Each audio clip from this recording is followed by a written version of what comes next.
রহমতুল্লাহ।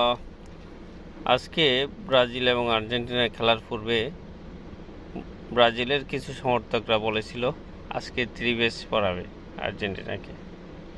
খেলার শুরুতেই হোঁচট খেয়ে নিল।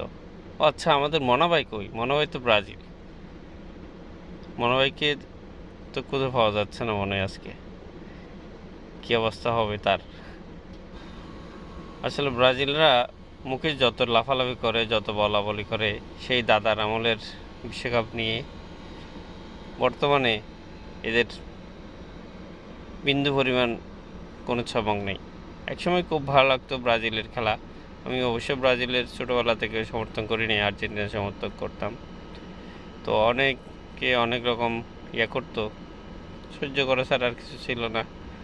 গতবার বিশ্বকাপ থেকে শুরু করে কিছুটা আনন্দ উপভোগ করতেছি। তো আজকেও যখন বললো যে 30 পড়াবে, এখন ওদেরকে তো পাকিস্তানের ড্রেস পরাই দিল আর্জেন্টিনা 4 পিস। তো কেমন লাগতেছে ব্রাজিল সমর্থকরা?